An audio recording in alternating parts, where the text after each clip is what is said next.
Namaste. Namaste. 720 out of 720യുടെ മറ്റൊരു എപ്പിസോഡിലേക്ക് ഏവർക്കും സ്വാഗതം.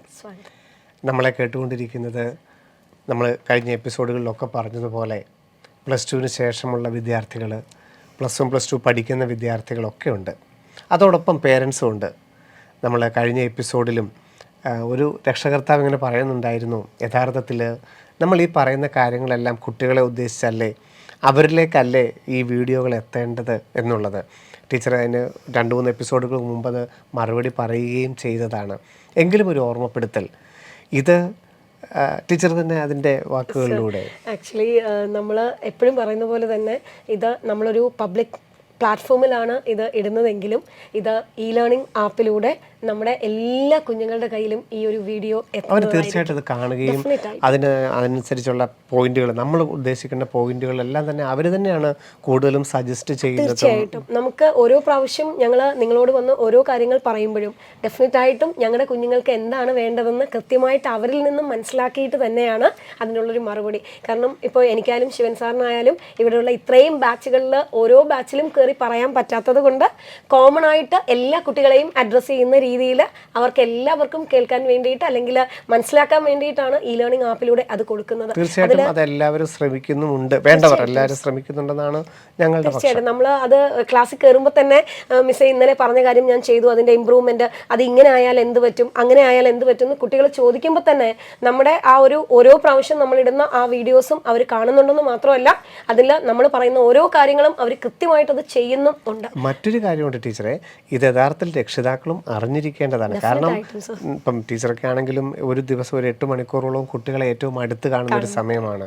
അപ്പം എന്താണ് അവർ കടന്നു പോകുന്ന ഒരു സമയം, അവരെന്ത് രക്ഷിതാക്കളിൽ നിന്നും എന്തെല്ലാം പ്രതീക്ഷിക്കുന്നുണ്ടെന്ന് നമ്മളോട് കമ്മ്യൂണിക്കേറ്റ് ചെയ്യാറുണ്ട്. പലരും നമ്മളൊരു എപ്പിസോഡിൽ തന്നെ പറഞ്ഞിട്ടുണ്ട്. അപ്പം അതും തീർച്ചയായിട്ടും അറിഞ്ഞിരിക്കേണ്ടതാണ്. കാരണം ഈ പറയുന്ന പോലെ പല മാനസിക അവസ്ഥയിലൂടെയാണ് ഇപ്പൊ കുഞ്ഞുങ്ങൾ കടന്നു പോകുന്നത്. പരീക്ഷ അടുക്കുന്നതിന്റെ ഒരു ഗൗരവം കൂടി വരുന്നതിനനുസരിച്ചുള്ള ഒരു സീരിയസ്നെസ് ഉണ്ട്. പ്ലസ് നമ്മൾ ആദ്യം പഠിച്ചു വന്നതിനേക്കാളും കൂടുതൽ ടോപ്പിക്സ് കവേർഡ് ആകുന്നതിൻ്റെ ഒരിതുണ്ട്. പിന്നെ എന്തൊക്കെ പറഞ്ഞാലും നമ്മൾ ഇത്രയും കുട്ടികൾ എഴുതുന്ന ഒരു കോമ്പറ്റേറ്റീവ് എക്സാമിനേഷൻ അത് എങ്ങനെ ആയിരിക്കും എന്നൊരു ആശങ്ക എല്ലാ കുട്ടികളും, അത് ഡെഫിനറ്റായിട്ടും വിജയം ആഗ്രഹിക്കുന്ന അല്ലെങ്കിൽ എനിക്ക് അങ്ങനെ എത്തിച്ചേരണം എന്ന് ആഗ്രഹിക്കുന്ന എല്ലാ കുട്ടികൾക്കും ഉണ്ട്. ഇതിൻ്റെ കൂടെ തന്നെ അവർ ഒരു 90% സ്റ്റുഡൻസും ഞാൻ മനസ്സിലാക്കിയിടത്തോളം അവരുടെ മറ്റൊരു ഏറ്റവും ഒരു കൺസേൺ എന്ന് പറയുന്നത്, എനിക്ക് മാർക്ക് കുറയുമ്പോൾ എൻ്റെ അച്ഛൻ എന്ത് ചെയ്യും, അല്ലെങ്കിൽ അച്ഛനത് സങ്കടമാകില്ലേ, അമ്മ എന്ത് ചെയ്യും, അമ്മയ്ക്കത് സങ്കടമാകില്ലേ. പല കുട്ടികളും വളരെ നമ്മളോട് ഏറ്റവും അടുത്ത് വന്നിട്ട് എനിക്ക് അച്ഛനും അമ്മയ്ക്കും നല്ല ഇക്കണോമിക് കാര്യങ്ങൾ പോലും അവർക്ക് ആ ഒരു ബുദ്ധിമുട്ടുണ്ടായിട്ട് പോലും എന്നെ പഠിപ്പിക്കുകയാണ്, അല്ലെങ്കിൽ അവർ എല്ലാ സമയത്തും എൻ്റെ കൂടെയാണ് നിൽക്കുന്നത്, എനിക്ക് തിരിച്ചെന്ത് കൊടുക്കാൻ പറ്റും എന്നുള്ള രീതിയിൽ ഏറ്റവും മെച്ചുറായിട്ട് ചിന്തിക്കുന്ന ഒരുപാട് കുട്ടികൾ നമുക്കുണ്ട്. തീർച്ചയായിട്ടും സർ. അപ്പോൾ ഒരു പക്ഷേ ഈ പറയുന്ന പോലെ അവരുടെ ആ ഒരു മാനസികാവസ്ഥ ഇപ്പോൾ അവർ പ്രത്യേകിച്ചും അച്ഛനെയും അമ്മയൊക്കെ വിളിക്കുന്നുണ്ടെങ്കിൽ കൂടി വളരെ കുറച്ച് സമയത്താണ് ഫോൺ കിട്ടുന്നത്. ആ സമയത്ത് പലരും തന്നെ അത്രയും ഡീപ്പായിട്ട് അവരോട് സംസാരിക്കാൻ പോലും അവർക്ക് ഒരു സമയം കിട്ടാത്തോ, അല്ലെങ്കിൽ അച്ഛൻ വിഷമിക്കേണ്ട അല്ലെങ്കിൽ അമ്മ വിഷമിക്കേണ്ട എന്ന് ഓർത്തിട്ടുമാകും. അവിടെയൊക്കെ അവർ നമ്മളോട് കമ്മ്യൂണിക്കേറ്റ് ചെയ്യുന്ന കാര്യങ്ങൾ ഈ ഒരു പബ്ലിക് പ്ലാറ്റ്ഫോമിൽ പറയുന്നത് വഴി നിങ്ങളും രക്ഷിതാക്കളും ഞങ്ങളുടെ കുഞ്ഞുങ്ങൾ അനുഭവിക്കുന്ന അല്ലെങ്കിൽ ഞങ്ങളുടെ കുഞ്ഞുങ്ങൾക്ക് എന്താണ് ഇപ്പോൾ ഉണ്ടാകുന്ന ഡിഫിക്കൽറ്റി, അതിന് ഞങ്ങൾ എന്താണ് ചെയ്യേണ്ടതെന്ന് ഒരു പരിധി വരെ ഒരു 50 to 60% നമ്മളും അത് അറിഞ്ഞാലേ അടുത്ത ഫോൺ കോളിൽ നിങ്ങളിൽ നിന്ന് വീഴുന്ന ഓരോ വാക്കും, നിങ്ങളുടെ ഒരു നിശ്വാസം പോലും ആ കുഞ്ഞിൻ്റെ ചെവിയിലെത്തുമ്പോൾ ആ കുഞ്ഞത് എങ്ങനെയാണ് എടുക്കുന്നതെന്നുള്ളത് ഡെഫിനറ്റായിട്ടും അടുത്ത ആഴ്ചകളിലെ പരീക്ഷയിലും അവൻ്റെ പഠനത്തിലും ഉണ്ട്. തീർച്ചയായിട്ടും നമ്മൾ കഴിഞ്ഞ വർഷം എനിക്ക് തോന്നുന്നു നമ്മൾ വളരെ ഡീറ്റെയിൽ ആയിട്ട് അതിനെക്കുറിച്ച് പറഞ്ഞാണ്. കാരണം നമ്മൾ നേരിട്ട് കമ്മ്യൂണിക്കേറ്റ് ചെയ്തില്ലെങ്കിൽ പോലും നിങ്ങൾ വീടുകളിൽ നിന്ന് എടുക്കുന്ന ആ ഒരു സ്ട്രെസ്സ്, അല്ലെങ്കിൽ നിങ്ങളുടെ ഓരോ മാനസിക ബുദ്ധിമുട്ട്, കുട്ടികളെ ഓർത്ത്, അവരുടെ റാങ്കിനെ ഓർത്ത്, അല്ലെങ്കിൽ മാർക്കിനെ ഓർത്ത് ഒക്കെ നിങ്ങൾ കമ്മ്യൂണിക്കേറ്റ് ചെയ്യുന്നില്ലെങ്കിൽ പോലും അവർക്കത് ഫീൽ ചെയ്യും. കാരണം അതാണല്ലോ ബ്ലഡ് റിലേഷൻ എന്ന് പറയുന്നത്.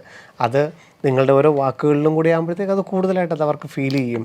അപ്പം അത് തീർച്ചയായിട്ടും രക്ഷിതാക്കളും അറിഞ്ഞിരിക്കേണ്ട ഒരു വിഷയം തന്നെയാണ്. പിന്നെ ഞാൻ മനസ്സിലാക്കിയെടുത്തോളം സർ, നമ്മുടെ ഈ ബ്രില്യൻറ്റിൽ ഞങ്ങളെ കേൾക്കുന്ന, ഞങ്ങളെ കാണുന്ന ഞങ്ങളുടെ സ്വന്തം മക്കളുണ്ടെന്നുള്ളതുപോലെ തന്നെ വെളിയിൽ ഞങ്ങളുടെ വാക്കിന് വേണ്ടി കാത്തിരിക്കുന്ന കുറച്ചു പേരെങ്കിലും ഉണ്ട് എന്നറിയുന്നതിലും ഞങ്ങൾക്കൊരു സന്തോഷമുണ്ട്. കാരണം പലരും അങ്ങനെ ഞങ്ങളോട് തന്നെ കമ്മ്യൂണിക്കേറ്റ് ചെയ്യാറുണ്ട്. പബ്ലിക്കായിട്ട് ഒരു പ്ലാറ്റ്ഫോമിൽ എൻട്രൻസിന്റെ കാര്യങ്ങളാണെങ്കിലും അതിന്റെ അലോട്ട്മെന്റ് ആണെങ്കിലും ഫീസിന്റെ എനിക്ക് തോന്നുന്നു ഒരു പക്ഷേ അത് അത് ഏറ്റവും അഭിമാനത്തോടു കൂടി തന്നെയാണ് പറഞ്ഞത്. ഏറ്റവും സത്യസന്ധമായി ഒരു വാർത്ത ആദ്യം ഞങ്ങളിലേക്ക് എത്തുന്നത് ബ്രില്യന്റ് വഴിയാണെന്നൊരു തോന്നൽ അതിൽ വിശ്വസിക്കുന്ന ഒരു കൂട്ടം വിദ്യാർത്ഥികളും രക്ഷിതാക്കളും എപ്പോഴും നമ്മളോടൊപ്പം ചേർന്ന് നിൽക്കുന്നു. തീർച്ചയായിട്ടും മെഡിക്കൽ കോളേജിൽ നിന്നാണെങ്കിലും നമുക്ക് ഏറ്റവും അധികം ഒരു ഇപ്പം പ്രത്യേകിച്ചും ആന്ധ്ര തെലുങ്കാന പോലുള്ള കോളേജുകളിൽ നിന്ന് പോലും ആ കോളേജിൻ്റെ ഫാക്കൽറ്റീസ് ഏറ്റവും കൂടുതൽ എൻക്വയറി നടത്തിയത് ഈ ഒരു വർഷം.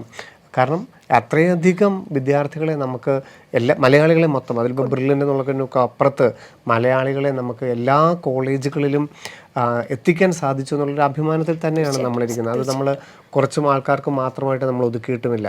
എന്ത് തന്നെയാണെങ്കിലും ഞാൻ പറഞ്ഞു വന്നത് കുട്ടികൾക്കാണ് ഇത് വേണ്ടതെന്നുള്ളതും അത് കൃത്യമായിട്ട് അവരിൽ എത്തിക്കുന്നുണ്ടെന്നുള്ളതൊന്ന് ഓർമ്മപ്പെടുത്തൽ മാത്രമാണ് ഞാൻ പറഞ്ഞത്.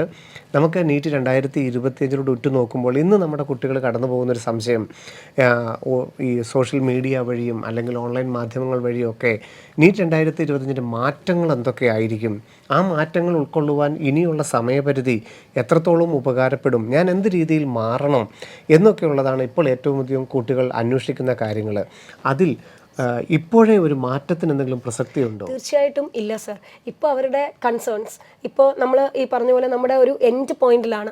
തിയറി പഠിച്ചു തീർക്കേണ്ട ചാപ്റ്റേഴ്സ് എല്ലാം പഠിച്ചു തീർക്കേണ്ട ഒരു എൻഡ് പോയിന്റ് തന്നെയാണ് അവർ നിൽക്കുന്നത്.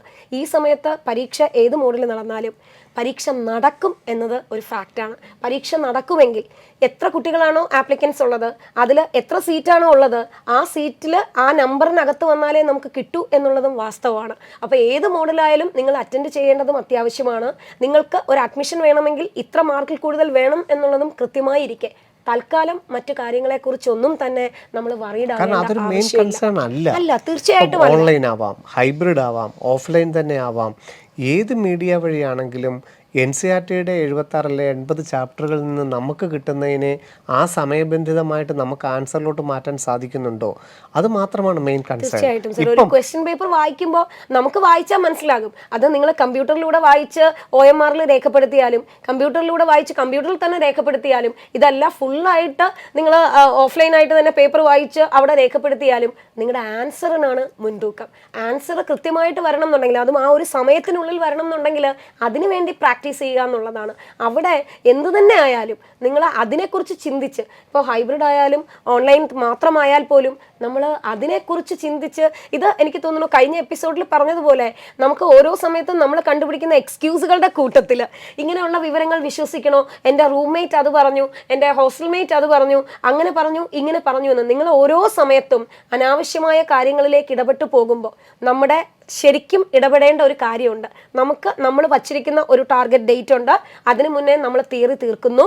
മോഡൽ എക്സാം തുടങ്ങുമ്പോൾ തൊട്ട് നമ്മുടെ കൃത്യമായ പാറ്റേണിലൂടെ നിങ്ങൾ കടന്നു പോകുന്നു.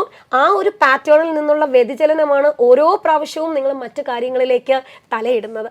നിങ്ങളെ ഇത് കൃത്യമായിട്ട് അറിയിക്കാൻ, അതിനനുസരിച്ച് എന്ത് തന്നെ മാറ്റങ്ങൾ വന്നാലും നിങ്ങൾ മെയ് 4-ാം തീയതി പോകുമ്പോൾ ആ മാറ്റങ്ങളെ നിങ്ങൾക്ക് ഉൾക്കൊള്ളാൻ പറ്റുന്ന രീതിയിൽ തന്നെയാകും ബ്രില്യൻ്റ് നിങ്ങളെ കൊണ്ടെത്തിക്കുക. തീർച്ചയായിട്ടും. കാരണം നാഷണൽ ടെസ്റ്റിംഗ് ഏജൻസി ആണെങ്കിലും അല്ലെങ്കിൽ കേന്ദ്ര ഗവൺമെൻറ് ആണെങ്കിലും കൃത്യമായി വിദ്യാർത്ഥികളുടെ തന്നെ മുഖ്യധാര അവരെ തന്നെ ഏറ്റവും പ്രധാനമായിട്ട് അവരുടെ കൺസേൺസ് എന്തായിരിക്കും, അവരെ ഏത് രീതിയിൽ ഇതിനൊരുക്കണം, അതിനുള്ള സമയമുണ്ടോ എന്നൊക്കെ ഉള്ളത് നോക്കിയിട്ട് മാത്രമേ ഒരു മാറ്റങ്ങൾ എപ്പോഴും ഉണ്ടാവുകയുള്ളൂ. അപ്പം ഏത് രീതി എന്നുള്ളതിനെക്കുറിച്ചോ അത് നടപ്പാക്കുന്ന രീതികളെക്കുറിച്ചോ ഒന്നും നിങ്ങൾ പേടിക്കേണ്ടതായിട്ടില്ല. ഇനി ഓൺലൈൻ ആക്കുകയാണെങ്കിൽ ഏറ്റവും വലിയ ഭാഗ്യവാന്മാർ നിങ്ങളായിരിക്കും എന്നുള്ളതും വിശ്വസിക്കുകയും ചെയ്യും. കാരണം എനിക്ക് തോന്നുന്നു ഈ പറയുന്ന പോലെ ഒരു ക്വസ്റ്റ്യൻ എഴുതി കഴിഞ്ഞ് പലരും നമ്മൾ എപ്പോഴും പറയും അപ്പോഴുള്ള ക്വസ്റ്റ്യൻ അപ്പോഴും ബബിൾ ചെയ്യണം എന്ന് പറയുമ്പോൾ പോലും ഈ അടുത്ത സമയത്ത് പോലും ഒരു കുട്ടി വന്നു, മിസ്സേ ഒരു ചിലപ്പോൾ ഏറ്റവും അവസാനമൊക്കെ ആയിരിക്കും ഞാൻ ആദ്യം എഴുതിയതുമായിട്ട് ലിങ്ക് വരുന്ന ഒരു ക്വസ്റ്റ്യൻ കാണുന്നത്, അതുകൊണ്ട് എല്ലാം നോക്കിയിട്ട് ബബിൾ ചെയ്യാം എന്ന് പറഞ്ഞാൽ ഇട്ടേക്കുന്നത്. ഇങ്ങനെയൊക്കെ പറയുന്ന കുട്ടികൾക്ക് പിന്നെ ഇച്ചിരി പാനിസിറ്റി ഉണ്ടായി തെറ്റിക്കുന്ന ആൾക്കാർക്ക്, വെപ്രാളം പിടിക്കുന്നവർക്ക് നമുക്ക് ഈ ഓൺലൈൻ എഴുതുമ്പോഴുള്ള ഗുണം എന്ന് പറയുന്നത് എറേഴ്സ് വന്നാൽ നമുക്കത് തിരുത്താൻ എളുപ്പമാണ്. നിങ്ങളൊന്ന് ആലോചിച്ച് നോക്കൂ, ഒരു പ്രാവശ്യം നമ്മൾ ആ ഒരു പെട്ടെന്നുള്ള ഒരു നിമിഷം, ആ നിമിഷത്തിൽ നമ്മൾ എഴുതി പോകുന്ന ആൻസർ തെറ്റാണെന്ന് കണ്ടാൽ ഓഫ്ലൈനിൽ നമുക്ക് ഒരു മാർഗവുമില്ല, തെറ്റാണ്. ആ തെറ്റാണെന്ന് തിരിച്ചറിയുന്ന നിമിഷം തൊട്ട് നിങ്ങൾ വീണ്ടും വീണ്ടും പാനിക് ആവുകയാണ്. ബാക്കിയുള്ള ക്വസ്റ്റ്യനുകളെല്ലാം തന്നെ പിന്നെ ഈ ഒരു തെറ്റാണ് ഞാൻ എഴുതിയത് എന്നുള്ള ആ ഒരു മാനസികാവസ്ഥയെ മാത്രം ഡിപ്പെൻഡ് ചെയ്തിരിക്കും. അതുപോലെ ക്വസ്റ്റ്യൻ നമ്പർ മാറിപ്പോകുന്ന കാര്യത്തിൽ ഇപ്പം എത്രത്തോളം ശ്രദ്ധിച്ചു കഴിഞ്ഞാലും ഇത് അത്രത്തോളം പരിശീലനം ഇല്ലാത്ത വിദ്യാർത്ഥികൾ ഒരു ചാപ്റ്ററിന് തന്നെ ക്വസ്റ്റ്യൻ പേപ്പർ മാറിപ്പോയി കുറേ ഒരു 10-20 എണ്ണം ചെയ്ത് കഴിയുമ്പോഴാണ് അറിയുന്നത് മൊത്തത്തിൽ ക്വസ്റ്റ്യൻ നമ്പറിന് എണ്ണം തെറ്റിപ്പോയി. അപ്പം അങ്ങനെയുള്ള ഒന്നും ഓൺലൈൻ മേഖലയിൽ വരികയില്ല. അതുകൊണ്ട് ഏത് മാറ്റമാണെങ്കിലും നിങ്ങൾക്ക് ഏറ്റവും ഉപകാരപ്പെടുന്ന രീതിയിൽ മാത്രമേ അത് ഇംപ്ലിമെൻറ്റ് ചെയ്യുള്ളൂ. അതിനുള്ള സാവകാശം ലഭിക്കും. അത് ഔദ്യോഗികമായിട്ട് വന്നു കഴിഞ്ഞാൽ ആ നിമിഷം തന്നെ നമ്മളത് ഇംപ്ലിമെൻറ്റ് ചെയ്യുകയും നടപ്പാക്കുകയും നിങ്ങളെ കൃത്യമായിട്ട് അതിനുള്ള തയ്യാറെടുപ്പ് നടത്തി മാത്രമേ എക്സാം സെൻറ്ററിൽ ഞങ്ങൾ എത്തിക്കുകയുള്ളൂ. പക്ഷേ പരീക്ഷ പേടിയെ തന്നെ ഒരു 70% മാറ്റി നിർത്തുന്ന രീതിയിലാണ് നിങ്ങൾ ഓൺലൈനിനെ കാണേണ്ടത്.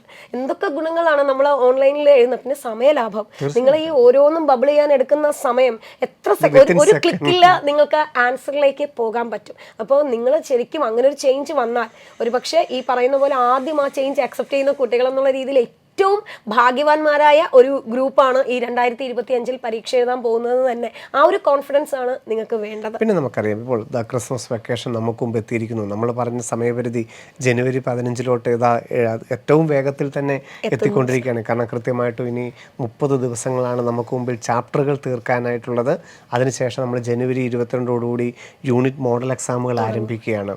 ഈ വെക്കേഷൻ കുട്ടികൾ പിന്നെയും ചോദിക്കുന്നു, വെക്കേഷൻ എങ്ങനെയാണ് ഞാൻ ഏറ്റവും നല്ല രീതിയിൽ ഉപകരിക്കേണ്ടത്? മോഡൽ എക്സാം ഉണ്ട്, തിരിച്ചു വന്നു കഴിഞ്ഞാൽ ഉടനെ മോഡൽ എക്സാമുകളുണ്ട്. തീർച്ചയായിട്ടും എനിക്ക് ബാക്ക്ലോഗ്സ് ഉണ്ട്, കുറേ അധികം NCERT വായിക്കാനായിട്ടുണ്ട്. അപ്പം ഈ ക്രിസ്മസ് വെക്കേഷനെ എങ്ങനെ നല്ല രീതിയിൽ ഉപയോഗിക്കാം എന്നുള്ളത് നമ്മൾ മോഡൽ എക്സാംസ് എന്നായിരിക്കും ഇവര് മെജോറിറ്റി ഇപ്പൊ പ്രയോറിറ്റി കൊടുക്കാൻ പോകുന്നത്. മാർക്ക് റാങ്ക് അതിനായതുകൊണ്ട് തന്നെ ഇവർക്ക് ഒരു പെൻഡിങ് ഉണ്ടെങ്കിൽ പോലും ഞാൻ മനസ്സിലാക്കിയെടുത്തോളം ആ പെൻഡിങ് പോലും ഇട്ടിട്ട് ഇവർ നമ്പർ ഓഫ് ക്വസ്റ്റ്യൻസ് ചെയ്ത് മോഡൽ എക്സാമിനായിരിക്കും ഇമ്പോർട്ടൻസ് കൊടുക്കുന്നത്. പക്ഷെ എനിക്ക് പറയാനുള്ളത് തിരിച്ചാണ്. കാരണം നമുക്ക് ഇനി ഒരു പെൻഡിങ് ഇരുന്ന് തീർക്കാനുള്ള ഒരു അവസരം വലുതായിട്ട് കിട്ടില്ല. 30 ദിവസം എന്ന് പറയുന്നത് നമ്മൾ മോഡൽ എക്സാം തുടങ്ങിക്കഴിഞ്ഞാൽ മറ്റൊരു ലോകത്താണ്. അവിടെയാണ് നിങ്ങൾ ക്വസ്റ്റ്യൻസിൻ്റെ നമ്പർ കൂട്ടി ചെയ്യേണ്ടത്. പക്ഷെ അവിടെ അങ്ങനെ ചെയ്യാൻ എത്തണമെങ്കിൽ എന്താണ് ആ ചാപ്റ്ററിൽ ഇരിക്കുന്നതെന്ന് നമുക്ക് അറിയണം. അത് അറിയാനുള്ള ഒരു സമയമാണ് അവിടെ നിങ്ങൾ ഈ 10 ദിവസവും. കാരണം ഈ 10 ദിവസത്തെ ഏറ്റവും വലിയൊരു ഗുണം നമുക്ക് ഡെയിലി ടോപ്പിക്സ് പഠിക്കേണ്ട ആവശ്യമില്ല, ക്ലാസ്സുകളില്ല. പിന്നെ ആകെയുള്ളത് ഓൺലൈനിൽ നിങ്ങൾക്ക് പെൻഡിങ് ഉള്ളത് കാണുകയോ അല്ലെങ്കിൽ ഇപ്പോൾ ഓൺലൈനായിട്ട് തന്നുകൊണ്ടിരിക്കുന്ന ഏതെങ്കിലും ഒരു ലെസൺ നിങ്ങൾക്ക് കണ്ടു തീർക്കാനുണ്ടെങ്കിൽ അത് കാണുകയോ ചെയ്യുകയാണ്. ഒരു ഡിസ്ട്രാക്ഷനും ഇല്ല. 10 ദിവസം കംപ്ലീറ്റ് ആയിട്ട്. മറ്റത് രാവിലെ 8 മണി തൊട്ട് ഞാൻ 4 വരെ ഇരിക്കുന്നു, അപ്പോൾ വൈകിട്ടാകുമ്പോൾ ടയേർഡ് ആകുന്നതുകൊണ്ട് പഠിക്കാൻ പറ്റുന്നില്ല, യാത്ര ചെയ്യുന്നു, ഒരുപാട് നിങ്ങൾക്ക് എക്സ്ക്യൂസ് ഫൈൻഡ് ചെയ്യാണ്. ഇതൊരു എക്സ്ക്യൂസും ഇല്ലാതെ നിങ്ങൾക്ക് കൃത്യമായിട്ട് കിട്ടുന്ന 10 ദിവസങ്ങളാണ്. അത് ഏറ്റവും ഫ്രൂട്ട്ഫുൾ ആയിട്ട് ഉപയോഗിക്കുക എന്നുള്ളതാണ് ആദ്യം നിങ്ങൾ ചെയ്യേണ്ടത്.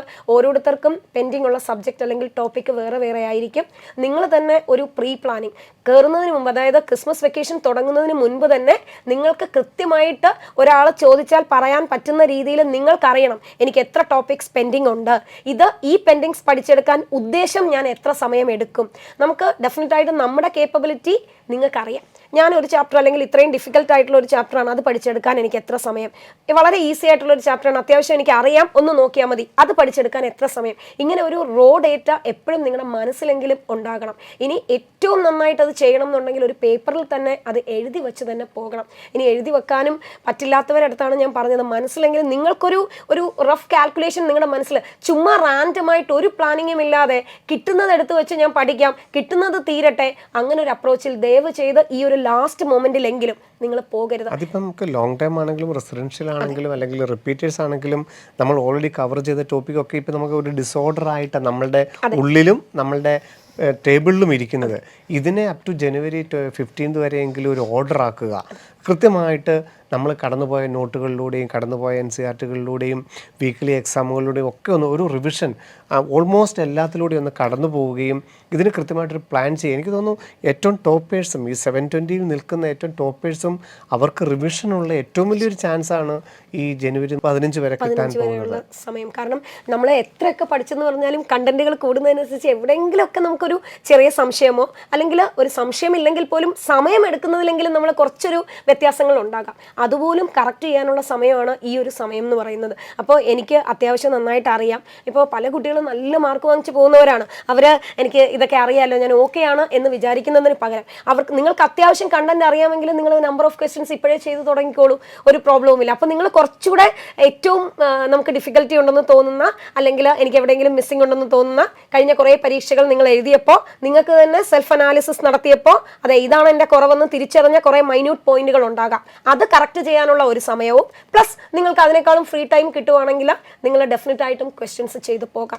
പക്ഷേ ഏറ്റവും ഇമ്പോർട്ടൻ്റ് ആയിട്ടുള്ള ഒരു കാര്യം ഈ പെൻഡിങ് അല്ലെങ്കിൽ ബാക്ക്ലോഗ്സ് ഉള്ളവരോടാണ് പറയാൻ, അവർ കൃത്യമായിട്ടൊരു പ്ലാനിങ് വച്ച് തന്നെ പോകണം. നമുക്ക് റാൻഡമായിട്ട് ആ ദിവസം എന്താണോ മൂഡ് അതിനനുസരിച്ച് പഠിക്കാം എന്ന് നിങ്ങൾ കരുതുകയേ ചെയ്യരുത്. കാരണം ആ മൂഡ് എന്ന് പറയുന്നത് നമ്മൾ രാവിലെ ഫിസിക്സ് എടുത്ത് 9 മണിക്ക് തുടങ്ങുമ്പോഴായിരിക്കും 9:30 കെമിസ്ട്രി പഠിക്കാനുള്ള ഒരു മൂഡ് കയറി വരുന്നത്. സോ ഈ അരമണിക്കൂറിൽ നമ്മൾ ഒരു സബ്ജക്റ്റ് പഠിച്ച് മാറ്റി വെക്കുമ്പോൾ എപ്പോഴും നമ്മൾ പറയുന്ന ഷോർട്ട് സെഷനായിട്ട് ബ്രേക്ക് ചെയ്യാനാണ്. പക്ഷെ ബ്രേക്ക് ചെയ്യുമ്പോൾ പോലും എവിടെ ഞാൻ എത്ര ബ്രേക്ക് ചെയ്യണം എന്നുള്ളൊരു ചിന്ത അല്ലെങ്കിൽ ഒരു പ്ലാൻ നിങ്ങളുടെ മനസ്സിൽ വേണം. ഈക്വലായിട്ട് തന്നെ കൊടുക്കണം. അവിടെ ആ ഒരു പ്ലാനിന്റെ അഭാവമാണ് പലപ്പോഴും നമ്മൾ റാൻഡമായിട്ട്. നിങ്ങൾക്ക് തന്നെ ഇപ്പോൾ സാറ് പറഞ്ഞ പോലെ നമുക്കൊരു ഐഡിയ വേണം, എവിടെയാണ് റിവിഷൻ, നമ്മൾ എത്ര ടോപ്പിക്സ് ആയി, എത്ര ടോപ്പിക്സ് ഉണ്ട്, ഇത് നമുക്കറിയണമെങ്കിൽ ഞാൻ എത്ര ചാപ്റ്റർ പഠിച്ചിട്ടുണ്ട്, എവിടെ എനിക്ക് പെൻഡിങ് ഉണ്ട്, എനിക്ക് ആസ് എ ഹോൾ ഒരു ചാപ്റ്റർ ആണോ പെൻഡിങ്, ഒരു കണ്ടന്റ് ആണോ പെൻഡിങ്, അതോ എന്താണ് എൻ്റെ പ്രശ്നമെന്ന് നിങ്ങൾക്ക് മനസ്സിലാകണം. അങ്ങനെ മനസ്സിലാകണമെങ്കിൽ ഇതിലൂടെ എല്ലാം നിങ്ങളൊന്ന് കടന്നു പോയേ പറ്റൂ. സോ ഈ 10 ദിവസം അതിനുള്ള സമയമാണ്. അവിടെ ഒരു കോംപ്രമൈസും ഒരു എക്സ്ക്യൂസസും ഇല്ല. 2025 ക്രിസ്മസ് നമുക്ക് ഏറ്റവും ആഘോഷകരമാക്കുവാനായിട്ട് ഈ ക്രിസ്മസ് വെക്കേഷൻ നമുക്ക് ഇതിനു വേണ്ടിയിട്ടൊന്ന് മാറ്റി വെക്കുന്നത് ഏറ്റവും നല്ലത് തന്നെയായിരിക്കും. അതുപോലെ തന്നെ second time or third time ഒക്കെ നീറ്റിന് വേണ്ടിയിട്ട് പ്രിപ്പയർ ചെയ്യുന്നവർക്ക് ഒരു പക്ഷേ അല്പം ടെൻഷൻ കൂടുന്ന ഒരു സമയമായിട്ട് കണ്ടിട്ടുണ്ട് ജനുവരി ഫെബ്രുവരി കാലഘട്ടങ്ങളിൽ. കാരണം നീറ്റ് അടുത്ത് വരുന്നു. ഇനി ഞാൻ വീണ്ടും എൻ്റെ പേരൻസ്, എൻ്റെ സമൂഹത്തിനോടൊക്കെ ഞാൻ എന്ത് മറുപടി പറയും? ഞാൻ ഇപ്പോഴും നിൽക്കുന്നത് 400 500-ലൊക്കെയാണ്. ഞാൻ സെക്കൻഡ് ടൈം ആണല്ല, തേർഡ് ടൈം ആണല്ല, ഫോർത്ത് ടൈം ആണ് എന്ന് സാധാരണ. പക്ഷെ മാർച്ച് ഏപ്രിലാകുമ്പോൾ അത് മാറ്റം വരും. കുറേ കൂടെ പരീക്ഷ എഴുതിയിട്ട് കോൺഫിഡൻസ്. പക്ഷേ ഈ ജനുവരി ഫെബ്രുവരി സാധാരണ അങ്ങനെ ഉള്ളവരാണ് എന്നുള്ളൊരു തിരിച്ചറിവും പ്രധാനമല്ലേ? തീർച്ചയായിട്ടും. ഇത് ഇപ്പോൾ ഏത് കാറ്റഗറിയിൽപ്പെട്ട കുട്ടിയായാലും നമ്മൾ ഒരു പക്ഷേ മോഡൽ എക്സാം തുടങ്ങുമ്പോഴായിരിക്കണം, അല്ലെങ്കിൽ അടുത്ത മാസം മോഡൽ എക്സാം തുടങ്ങുകയാണെന്നൊരു ചിന്തയിലാണ് എക്സാം എന്ന ഒരു ചിന്ത നമ്മുടെ മനസ്സിലേക്ക് കയറുന്നത്. ഇതുവരെ നമ്മൾ ഈ പറയുന്ന പോലെ ആഴ്ചയിൽ എക്സാം ഒക്കെ എഴുതുന്നുണ്ടെങ്കിലും അത് റാൻഡമായിട്ട് പഠിക്കുന്നതിൻ്റെ കൂട്ടത്തിൽ നമ്മൾ ക്ലാസ്സിൽ ടെസ്റ്റ് പേപ്പർ എഴുതുന്നതിൻ്റെ ഒരു ലാഘവത്തോടെ തന്നെയാണ് നമ്മൾ എഴുതി പോയത്. പക്ഷെ മോഡൽ എക്സാം തുടങ്ങുമ്പോൾ തൊട്ടാണ് ഈ ഒരു ഷെഡ്യൂൾ വരുന്നു, നിങ്ങൾക്ക് ടീച്ചർ ഷെഡ്യൂൾ തരുന്നു, ഓക്കെ എങ്ങനെയാണ് ചാപ്റ്റേഴ്സ് എന്ന് പറയുന്നു. അപ്പോൾ ശരിക്കും പരീക്ഷ എന്ന് പറയുന്ന ആ ഒരു പരീക്ഷാ ചൂടിലേക്ക് നിങ്ങൾ കടക്കുന്ന ഒരു നിമിഷമാണ്. മാത്രമല്ല ഇവിടെയാണ് തിയറി തീർക്കുന്ന ഒരു നിമിഷം. അപ്പോൾ ആ ഒരു എൻഡ് പോയിന്റിലേക്ക് അടുക്കുമ്പോഴുള്ള, ആദ്യം തുടങ്ങുമ്പോൾ വലിയ മത്സരങ്ങളൊന്നും കാണില്ല, പക്ഷെ എൻഡ് പോയിന്റിലേക്ക് വരുമ്പോഴുള്ള ഒരു ഹെൽത്തി ആയിട്ടുള്ള ഒരു കോമ്പറ്റീഷൻ ഉണ്ട്. അത് നിങ്ങൾക്ക് ഒരിക്കലും ഒരു സ്ട്രെസ് ക്രിയേറ്റ് ചെയ്യാൻ പാടില്ല. ഇത് നിങ്ങൾ അറിയണം. ഞാനിപ്പോൾ അനുഭവിക്കുന്ന ഈ ഒരു സ്ട്രെസ്, ആങ്സൈറ്റി ഇവിടെയൊന്നല്ല, ഈ പരീക്ഷയെ വളരെ സീരിയസ് ആയിട്ട് അപ്രോച്ച് ചെയ്യുന്ന, അഭിമുഖീകരിക്കുന്ന എല്ലാ കുട്ടികൾക്കും ഉള്ളതാണ്. അതുകൊണ്ട് ഇത് എൻ്റെ മാത്രം ഒരു പ്രോബ്ലം അല്ല, എനിക്ക് എന്തോ ഒരു കുറവുണ്ട്, അല്ലെങ്കിൽ ഞാൻ മാത്രം എന്താണ് ഇങ്ങനെ, അയ്യോ ഈ വർഷവും ഞാൻ എന്തിങ്ങനെ, അങ്ങനെ നിങ്ങൾ വിചാരിക്കേണ്ട കാര്യമേ ഇല്ല. ഇത് ആദ്യം എഴുതുന്ന ഒരു കുട്ടിയായാലും, റിപ്പീറ്റ് ചെയ്ത് എഴുതുന്ന ആളായാലും, റെസിഡൻഷ്യലിൽ നിന്ന് വന്ന് എഴുതുന്ന ആളായാലും, സെക്കൻഡ് ടൈം റിപ്പീറ്റ് ചെയ്യുന്ന ആളായാലും, ആ ഒരു ജേർണിയുടെ ഒരു പാർട്ടാണ്. നമ്മൾ എത്രയൊക്കെ പഠിച്ചാലും തിയറി എൻഡ് ചെയ്ത് പരീക്ഷ തുടങ്ങുന്നു, ഞാൻ വലിയൊരു എക്സാമിന്റെ പാർട്ടാകാൻ പോകുന്നു എന്ന ബോധം നമ്മളിലേക്ക് വരുമ്പോൾ നമ്മൾ അറിയാതെ തന്നെ വരുന്ന കുറെ ചിന്തകളാണ്. ഈ സെക്കൻഡ് ടൈം റിപ്പീറ്റ് അല്ല ഫോർത്ത് ടൈം ഒക്കെ ചെയ്യുന്ന ഒരു ഓൾമോസ്റ്റ് മുഴുവൻ കുട്ടികളും ആ കുട്ടികളെടുത്തൊരു തീരുമാനമാണ് ഞാൻ നെക്സ്റ്റ് ടൈം നീറ്റിലൂടെ 2025 അച്ചീവ് ചെയ്യാമെന്നുള്ളത്. അപ്പം അവിടെ എത്തുമോ എന്നുള്ള ഒരു ഓവർ ആങ്സൈറ്റി അത് സ്വാഭാവികമാണ്. അതിനെ നമുക്ക് ഞാനെടുത്ത തീരുമാനം ശരിയായിരുന്നു, എനിക്കത് ശരിയാക്കിയേ പറ്റുള്ളൂ, അപ്പം ഞാൻ എന്താണ് ചെയ്യേണ്ടതെന്നുള്ളൊരു പ്രീ പ്ലാൻ അത് മോഡലുകളിലാണ്. യഥാർത്ഥത്തിലൊരു മാർച്ച് ഏപ്രിൽ മോഡലുകളിൽ നമുക്കത് നന്നായിട്ട് ഇംപ്ലിമെന്റ് ചെയ്യാൻ സാധിക്കും. പക്ഷേ ജനുവരി ഫെബ്രുവരി എന്ന് പറയുന്ന ആ സമയമാണ് ക്രൂഷ്യൽ. ഫസ്റ്റ് പാർട്ട് നമ്മൾ ഇതിനെക്കുറിച്ചൊന്നും ആലോചിച്ചില്ല. ഇനി അടുത്ത പാർട്ട് കുറേ എക്സാം ഒക്കെ എഴുതി വരുമ്പോൾ ഓക്കെ എന്നെ കൊണ്ട് പറ്റുന്നൊരു കോൺഫിഡൻസിലേക്ക് വരും. പക്ഷെ ഇവിടെയാണ് ഞാൻ എടുത്ത തീരുമാനം ശരിയാണോ തെറ്റാണോ, കിട്ടുമോ കിട്ടിയില്ലേ, ഈ ഒരു ചാഞ്ചാട്ടത്തിന്റെ ഒരു ഫേസ് എന്ന് പറയുന്നത് ശരിക്കും ഈ ഒരു പോയിന്റ് ആണ്. ഇവിടെ നിങ്ങൾ ആത്മസംയമനത്തോടെ കടന്നുപോയാൽ ഉപേക്ഷിക്കുകയും ചെയ്യരുത്, അവിടെ വർക്ക് ചെയ്യണം. ആ വർക്കിന് ഒരു കുറവും വരാൻ പാടില്ല. അതുകൊണ്ടാണ് പിന്നീട് ഒരു ഓർമ്മപ്പെടുത്തൽ. അതെ തീർച്ചയായിട്ടും. ഇവിടെ ഈ പറയുന്ന പോലെ ആ പ്രഷർ ക്രിയേറ്റ് ചെയ്യുമ്പോൾ, ഇപ്പോൾ ഞാൻ ഈ ഒരു സമയത്താണ് താഴെ പോയതെന്ന് പറയുന്ന പല കുട്ടികളും അവിടെ വെച്ചാണ് എവിടെ നമ്മൾ ഡീമോട്ടിവേറ്റഡ് ആവുന്നു അവിടെ അങ്ങ് വീണ് പോകുന്ന കുഞ്ഞുങ്ങൾക്കാണ് പിന്നീട് മോഡൽ എക്സാം തുടങ്ങുമ്പോൾ തൊട്ട് വീണ്ടും മാർക്കുകൾ കുറഞ്ഞു വരികയും, അല്ലെങ്കിൽ ഇതെന്നെ കൊണ്ട് പറ്റില്ല എന്ന് പറയുന്ന തോന്നൽ അവരിലേക്ക് ഉറക്കുകയും ചെയ്യുന്നത്. അവിടെയാണ് നമ്മൾ കാണിക്കേണ്ട പക്വത എന്ന് പറയുന്നത്. ഏറ്റവും പ്രധാനപ്പെട്ട ഒരു സമയമാണ് ജനുവരി ഫെബ്രുവരി എന്ന് പറയുന്നത്. കാരണം ഇത് ഈ ഒരു പീരീഡിലൂടെ ഞാൻ കടന്നു പോകുമെന്ന് എനിക്ക് മെയ് 4-ാം തീയതി കഴിഞ്ഞ 2024 ഞാൻ ഓർത്തെടുത്തതാണ്. ഇത് ഞാൻ സഹിച്ചോളാം, ഞാൻ അങ്ങനെയാണ് നീറ്റ് 2025 ക്രാക്ക് ചെയ്യാൻ പോകുന്നതെന്ന് നമ്മൾ തന്നെ എടുത്ത തീരുമാനമാണ്. അപ്പോൾ ആ പക്വത നാം കാണിക്കേണ്ട ഒരു സമയമാണ് ജനുവരി ഫെബ്രുവരി എന്ന് പറയുന്നത്. അതുകൊണ്ട് ഒരു കാരണവശാലും വർക്ക് ലോഡ് കുറയ്ക്കുകയോ അല്ലെങ്കിൽ ആ ഒരു പാറ്റേണിൽ നിന്ന് മാറി ചെയ്യുകയോ, കാരണം ഞാൻ ഇങ്ങനെയൊന്നും ചെയ്തിട്ട് കാര്യമില്ല, ഞാൻ ഇനി വേറെ മീഡിയ വഴി 2 വർഷം അല്ലെങ്കിൽ 1 വർഷം ഇങ്ങനെ പോയി, അപ്പം ഞാൻ ഈ വർഷം വേറെ രീതിയിൽ, അങ്ങനെയൊന്നും വേണ്ട. നിങ്ങളിലുള്ള വിശ്വാസം, നിങ്ങളുടെ ആഗ്രഹം, ഒരുപക്ഷെ ആ ആഗ്രഹം തന്നെയായിരിക്കും വീണ്ടും എത്തിച്ചത്. അപ്പോൾ ആ ആഗ്രഹത്തിനെ മുറുകെ പിടിച്ച്, നമ്മുടെ ആഗ്രഹങ്ങൾക്ക് ഒരു കോംപ്രമൈസും പാടില്ല. എന്താണോ നമ്മുടെ ആഗ്രഹം അതിനെ മുറുകെ പിടിച്ച് നിൽക്കുക എന്നുള്ളതാണ്. പിന്നെ സാർ ഇതിനോട് ചേർത്ത് പറയാൻ, ഇപ്പോൾ ഈ അടുത്ത സമയത്തൊക്കെ ക്ലാസ്സിൽ കയറുമ്പോൾ പ്രത്യേകിച്ചും ഈ റിപ്പീറ്റേഴ്സിൻ്റെ ഇപ്പോഴത്തെ ഒരു കൺസേൺ, അവർ ഏറ്റവും അടുത്ത് ഭയങ്കരമായിട്ടൊരു ന്യൂസ് വരുന്നു, ഏജ് ഒരു ഫാക്ടർ ആകുമോ, എനിക്ക് നമ്പർ ഓഫ് അറ്റംപ്റ്റ്സ് ഒരു ഫാക്ടർ ആകുമോ? യഥാർത്ഥത്തിൽ അത് എവിടുന്ന് കിട്ടിയതാണ്? കാരണം അത് സുപ്രീം കോടതിയുടെയും കേന്ദ്ര ഗവൺമെൻറ്റിൻ്റെയും സമിതി ആ ഒരു ശുപാർശ കൊടുത്തിട്ടുണ്ടെങ്കിൽ പോലും ഗവൺമെൻറ്റിൻ്റെയും NDAയുടെയും തന്നെ കൺസേൺ എന്ന് പറയുന്നത് MBBS എന്ന് പറയുന്നത്, അല്ലെങ്കിൽ മെഡിക്കൽ പഠനം എന്ന് പറയുന്നത് ഒരിക്കലും പ്രായപരിധി നിശ്ചയിക്കാൻ സാധിക്കാത്തതാണ്. അതൊരു വ്യക്തിക്ക് ഏത് സമയത്ത് വേണമെങ്കിലും ഈ ഒരു ഫീൽഡിലോട്ട് ചേഞ്ച് ചെയ്യാം. അതുകൊണ്ട് നീറ്റ് 2025 സംബന്ധിച്ചോളം ഉയർന്ന പ്രായപരിധി എന്നുള്ളതില്ല. 2024 പോലെ തന്നെ ഏത് പ്രായക്കാർക്കും 2025 എഴുതാം. നമ്പർ ഓഫ് അറ്റംപ്റ്റ്സ് 2, 3, 4 എത്ര പ്രാവശ്യമേ എഴുതാവുള്ളൂ. അതും 2025 ബാധകമല്ല. എനിക്ക് തോന്നുന്നു ഇവര് ആവശ്യമില്ലാത്ത എവിടുന്നൊക്കെയോ, ഒന്നാമത്തെ കാര്യം ജെന്യൂനായിട്ടൊരു, നിങ്ങളിപ്പോൾ ഹോസ്റ്റലിലാണ് നിൽക്കുന്നത്, അപ്പോൾ നിങ്ങൾക്ക് മീഡിയയിൽ നിന്നോ അല്ലെങ്കിൽ കൃത്യമായ ഒരു സോഴ്സിൽ നിന്നായിരിക്കില്ല ഇത് കിട്ടുന്നത്. പലപ്പോഴും നിങ്ങളുടെ ഫ്രണ്ട്സ് അവിടുന്ന് കേട്ട് ഇവിടുന്ന് കേട്ട് പറയുന്നതാണ്. അപ്പോൾ ഈ അവിടുന്ന് കേൾക്കുമ്പോഴും ഇവിടുന്ന് കേൾക്കുമ്പോഴും അത് എല്ലാ സമയത്തും കൃത്യമാകണമെന്നില്ല. അപ്പോൾ എനിക്ക് ഈ വർഷം കിട്ടിയില്ലെങ്കിൽ അടുത്ത വർഷം ഏജ് കൂടുമോ, അടുത്തയാകുമ്പോൾ എൻ്റെ അറ്റംപ്റ്റ് തീരുമോ, അങ്ങനെയുള്ള കാര്യങ്ങളെക്കുറിച്ചൊന്നും തന്നെ നിങ്ങൾ പാനിക് ആവേണ്ട ആവശ്യമില്ല.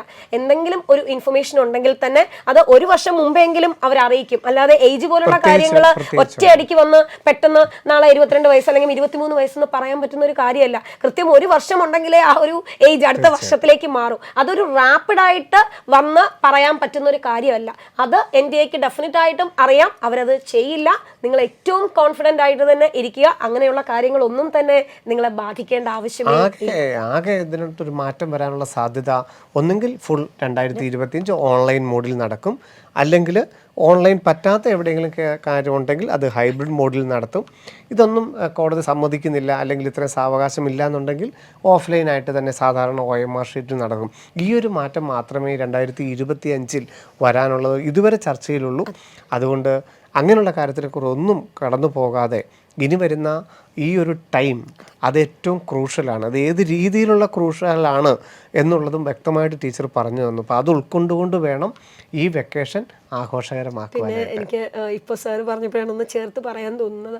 എനിക്ക് തോന്നുന്നു ഇപ്പോൾ പലരും ഈ ഒരു ഡിസംബർ കഴിഞ്ഞാൽ പിന്നെ ഇവർക്ക് പരീക്ഷ തുടങ്ങിക്കഴിഞ്ഞാൽ നമുക്ക് വലിയ യാത്രകളൊന്നും പോകാൻ പറ്റില്ല, അല്ലെങ്കിൽ ബന്ധുക്കളെ കാണാൻ പറ്റില്ല. കുറച്ച് ദിവസത്തേക്കെങ്കിലും ആ ഒരു പഠനത്തിൻ്റെ മൂഡിലേക്ക് പോകും. സോ ഈ ഒരു വെക്കേഷൻ ടൈമാണ് ഞങ്ങൾക്ക് അതിനുള്ള ഒരു സമയം എന്ന് ആരും ദയവ് ചെയ്ത് വിചാരിക്കുകയോ അതിന് വേണ്ടിയിട്ടുള്ള ഒരു പ്ലാനിങ്ങിലേക്ക് പോവുകയോ ചെയ്യരുത്. കാരണം ഈ സമയം ശരിക്കും പറഞ്ഞാൽ അവർ മോഡൽ എക്സാം എഴുതി തുടങ്ങുന്നതിനേക്കാളും ആ എൻഡ് പോയിന്റിലാണ്. ഇവിടെ വെച്ച് അത് നിർത്തി, പ്രത്യേകിച്ചും പെൻഡിങ് ഒക്കെ ഉള്ള കുട്ടികളാണെങ്കിൽ നമ്മൾ അതിൽ നിന്ന് മാറി 5, 6 അല്ലെങ്കിൽ 7 ദിവസം നമ്മൾ വെക്കേഷൻ ആഘോഷിക്കാനായിട്ട് അല്ലെങ്കിൽ അങ്ങോട്ടും ഇങ്ങോട്ടും ഒക്കെ മാറിപ്പോകുമ്പോൾ കുട്ടികൾ ആ ഒരു സ്ട്രീമിൽ നിന്നും മാറിപ്പോകാനുള്ള സാധ്യത ഒന്നേന്ന് തുടങ്ങേണ്ടി വരും. അപ്പോൾ അത് കുഞ്ഞുങ്ങളാവുമ്പോൾ അവർക്ക് ഹോസ്റ്റലൊക്കെ നിൽക്കുകയാണ്. അപ്പോൾ വീട്ടിലെത്തുമ്പോൾ ബന്ധുക്കളെ കാണുമ്പോൾ അല്ലെങ്കിൽ കളിക്കാനും ചിരിക്കാനും ഒക്കെ ഉള്ളൊരു മെൻറ്റാലിറ്റി തോന്നും. അവിടെയും നമ്മൾ രക്ഷിതാക്കൾ ഒരു കൺട്രോൾ എപ്പോഴും വേണം. അവരുടെ ആഘോഷങ്ങളിലേക്ക് വിടരുതെന്നോ അവരെ സന്തോഷിക്കാൻ സമ്മതിക്കരുതെന്നോ ഒന്നും അല്ല ഞങ്ങൾ പറയുന്നത്. എങ്കിൽ പോലും പ്രത്യേകിച്ചും കാരണം ഞാൻ മനസ്സിലാക്കിയിടത്തോളം ഇപ്പോൾ പരീക്ഷ തുടങ്ങിക്കഴിഞ്ഞാൽ പിന്നെ മോഡൽ എക്സാം ആണ്, നമുക്ക് എങ്ങും പോകാൻ പറ്റില്ല അല്ലെങ്കിൽ ഒന്നും ചെയ്യാൻ പറ്റില്ല. സോ ഈ ഒരു പീരീഡ് നമ്മൾ സേഫ് ആണല്ലോ, ഡിസംബർ എന്ന് പറയുന്നത് നമുക്ക് വെക്കേഷൻ സേഫ് ആണല്ലോ എന്ന് കരുതുന്നു. പക്ഷേ ഏറ്റവും കൂടുതൽ അവരെ ഏറ്റവും ശ്രദ്ധ അൽപ്പിച്ച് ബാക്ക്ലോഗ്സ് ഒക്കെ തീർത്ത് അതിൻ്റെ എൻഡ് പോയിന്റിൽ നിൽക്കുന്ന ഈ സമയത്ത് നമ്മുടേതായിട്ടുള്ള ഒരു കാര്യവും ഉണ്ടാകില്ല എന്ന് നമ്മൾ ഉറപ്പുവരുത്തണം. അതുപോലെ തന്നെ നമ്മൾ ഈ ക്രിസ്മസ് വെക്കേഷന് കുഞ്ഞുങ്ങൾ വീട്ടിലെത്തുമ്പോഴും നിങ്ങൾ ഒരു ദിവസം ഓക്കെ ആഘോഷിച്ചോളൂ, ബാക്കി ദിവസങ്ങളിലെല്ലാം തന്നെ നമ്മൾ പഠിക്കുമ്പോഴും നമ്മുടെ ക്ലൈമറ്റും ഒക്കെ ഭയങ്കരമായിട്ട് മാറി വരുന്നുണ്ട്. ഇച്ചിരി ചേഞ്ച് ആയിട്ടുള്ള ഒരു കാലാവസ്ഥ വരുന്നുണ്ട്. ഒരു ജലദോഷം പിടിച്ചാൽ പോലും നമുക്ക് ഇച്ചിരി ഒരു ടെൻഷൻ വന്നാൽ അല്ലെങ്കിൽ നമുക്ക് അയ്യോ എനിക്ക് പഠിക്കാൻ പറ്റില്ല എന്ന് തോന്നൽ വരും. ഇതൊന്നും ഫിസിക്കലായിട്ട് നമ്മളെ വലുതായിട്ട് ബാധിക്കില്ല, പക്ഷേ ഈ കാര്യങ്ങളെല്ലാം തന്നെ നമ്മൾ മെൻ്റലായിട്ട് നന്നായിട്ട് ബാധിക്കും. അപ്പോൾ അങ്ങനെയുള്ള കാര്യങ്ങളൊക്കെ കൂടെ നിങ്ങൾ, കാരണം ക്രിസ്മസ് ക്രിസ്മസ് വെക്കേഷൻ എങ്ങനെ എന്നുള്ളൊരു ചോദ്യത്തിന് ഇതെല്ലാം കൂടി നമുക്ക് മറുപടി പറയേണ്ടി വരും. അപ്പോൾ ഇതെല്ലാം കൂടെ ചേർത്തിട്ട് വേണം നമ്മൾ ആ ഒരു വെക്കേഷൻ എന്ന് ഞങ്ങൾ പറയാൻ പോലും പാടില്ല. കാരണം ഞങ്ങളുടെയൊക്കെ ആഗ്രഹം എന്ന് പറയുന്നത് നിങ്ങൾ ക്യാമ്പസിൽ തന്നെ ഉണ്ടാകണം, റെഫറൻസ് ഉണ്ടാകും, പ്രൊഫസേഴ്സ് ഉണ്ടാവും. അപ്പം നിങ്ങൾ മാക്സിമം ആ സിസ്റ്റത്തെ യൂട്ടിലൈസ് ചെയ്ത്, കാരണം ഒന്ന് ആലോചിച്ച് നോക്കൂ, ഇതേ 5 മാസം കഴിയുമ്പോൾ നിങ്ങൾ ഡോക്ടേഴ്സാണ്, നിങ്ങളുടെ ഇഷ്ടത്തിലേക്ക് നിങ്ങൾ എത്തുവാണ്. ആ ഒരു പീരീഡ് അതിനി നിങ്ങൾ പ്രാർത്ഥിക്കേണ്ടത് എത്രയും വേഗം എനിക്ക് അവിടെ എത്തണം. ആ ഒരു എക്സൈറ്റ്മെൻ്റ് ആണ് വേണ്ടത്, അല്ലാതെ പേടിയല്ല. നമ്മൾ അങ്ങനെയല്ലേ, ഒരു ടൂറൊക്കെ പോകാൻ നിൽക്കുമ്പോൾ നമ്മൾ അയ്യോ എങ്ങനെയെങ്കിലും ആ ദിവസം വന്നാൽ മതി. ആ എക്സൈറ്റ്മെൻ്റ് ആണ് നിങ്ങൾക്ക് ഇനിയുള്ള ഓരോ ദിവസവും വേണ്ടത്. പരീക്ഷയെ പേടിച്ച് മാറി നിൽക്കണ്ട. ടൂറൊക്കെ പോകാൻ നിൽക്കുമ്പോൾ നമ്മൾ എക്സൈറ്റഡ് ആയിട്ട് അതിനുള്ള ഒരുക്കങ്ങളാണ് ചെയ്യുന്നത് അല്ലേ. അത് കൊണ്ടുപോകണം, തണുപ്പത്താണെങ്കിലും നമ്മൾ സ്വെറ്റർ എടുത്ത് വെക്കുന്നു, ചൂടാണെങ്കിൽ അതിനുള്ള സംവിധാനങ്ങൾ. അവിടെ നമ്മൾ ഓരോ കാര്യങ്ങളും എക്സൈറ്റഡ് ആകുന്നതിനനുസരിച്ച് നമ്മൾ എടുത്തു വെക്കാൻ പ്രിപ്പയർഡ് ആവുകയാണ്. ഇവിടെയും നിങ്ങൾ ആ ഒരു എക്സൈറ്റ്മെന്റ് വേണം. ആ എക്സൈറ്റ്മെന്റിൽ നിങ്ങൾ പ്രിപ്പയർ ആവുകയാണ് വേണ്ടത്, പേടിച്ച് മാറി നിൽക്കുകയല്ല. സോ നിങ്ങളുടെ പ്രിപ്പറേഷനിൽ ഞങ്ങൾ എപ്പോഴും പറയും പോലെ ഒരു കുടുംബം തന്നെ കൂടെയുണ്ട്. എൻട്രൻസ് സംബന്ധമായ വാർത്തകളും അപ്ഡേഷനുകളും ഏറ്റവും വേഗം ആധികാരികമായി അറിയാൻ ബ്രില്യൻറ്റ് സ്റ്റഡി സെന്റർ പാല യൂട്യൂബ് ചാനൽ സബ്സ്ക്രൈബ് ചെയ്യുക, ബെൽ ഐക്കൺ അമർത്തുക. ഈ വീഡിയോ മറ്റ് സുഹൃത്തുക്കളിലേക്കും ഷെയർ ചെയ്ത് നൽകുക.